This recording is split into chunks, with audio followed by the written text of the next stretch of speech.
Shalom, selamat pagi Bapak Ibu Saudara yang dikasihi Tuhan. Doa dan harapan saya, seluruh jemaat dalam keadaan baik terpelihara. Sebelum kita membaca firman Tuhan dan merenungkannya bersama-sama, marilah kita berdoa. Bapa di sorga, kami bersyukur untuk kasih dan kemurahan Tuhan yang selalu nyata dalam hidup kami. Saat ini, kami siap membaca dan merenungkan firman-Mu. Kami mohon pertolongan Tuhan, sehingga kami boleh mengerti, boleh memahami, dan dimampukan untuk melakukannya sepanjang hidup kami. Dalam nama Tuhan Yesus, kami berdoa. Amin. Saudara yang dikasihi Tuhan, bacaan firman Tuhan pagi ini ada dua bagian. Bagian yang pertama, dari Matius pasal 4 ayat 17. Matius 4 ayat 17, firman Tuhan demikian. Sejak waktu itulah Yesus memberitakan, bertobatlah sebab kerajaan sorga sudah dekat. Bacaan yang kedua, dalam Lukas pasal 5 ayat 32. Lukas pasal 5 ayat 32. Demikian firman Tuhan, Aku datang bukan untuk memanggil orang benar, tetapi orang berdosa, supaya mereka bertobat. Saudara yang dikasihi Tuhan, tema renungan kita hari ini adalah bertobatlah.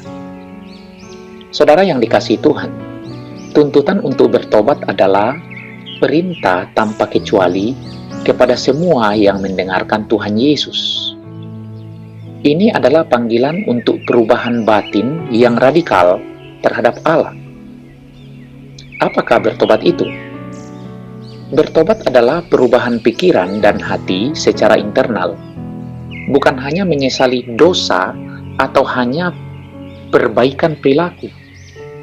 Arti dasar dari bertobat ialah mengalami suatu perubahan persepsi pikiran dan kecenderungan serta tujuan. Faktor lain yang menunjuk pada arti bertobat ialah apa yang terjadi di dalam diri kita. Kemudian, perubahan ini memimpin pada buah-buah dari perilaku yang baru. Saudara yang dikasihi Tuhan, firman Tuhan mengatakan dalam Roma pasal 3 ayat 23 bahwa semua orang telah berbuat dosa. Semua berarti tidak ada yang terkecuali.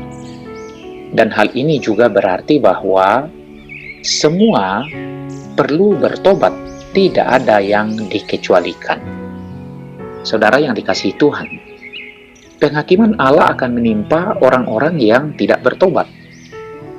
Dalam Matius pasal 12 ayat 41, firman Tuhan mengatakan, pada waktu penghakiman, orang-orang Niniwe akan bangkit bersama angkatan ini dan menghukumnya juga.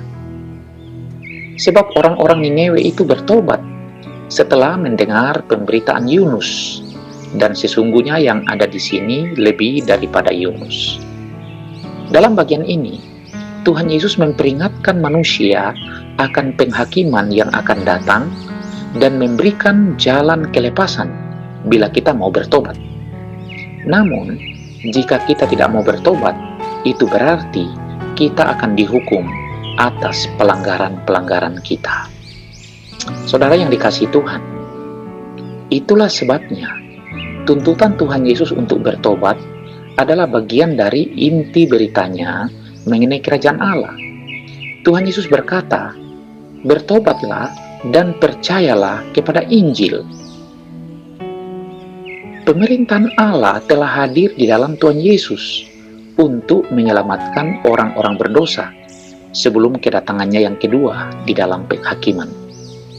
Maka, tuntutannya untuk bertobat didasarkan atas tawarannya yang penuh kemurahan sekarang ini untuk mengampuni, dan atas peringatannya yang penuh kemurahan bahwa suatu hari kelak, mereka yang menolak tawaran itu akan binasa di dalam penghakiman Allah.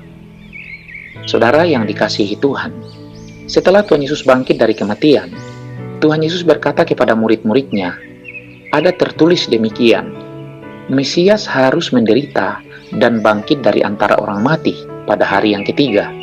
Dan lagi, dalam namanya, berita tentang pertobatan dan pengampunan dosa harus disampaikan kepada segala bangsa mulai dari Yerusalem. Terdapat dalam Lukas pasal 24 ayat 46 sampai 47. Saudara yang dikasihi Tuhan, tuntutan Tuhan Yesus untuk bertobat berlaku untuk segala bangsa, berlaku bagi kita, siapapun, dimanapun diri kita. Tuhan Yesus menuntut pertobatan. Mari kita berdoa. Bapa di sorga, terima kasih firman-Mu telah kami baca dan kami renungkan bersama.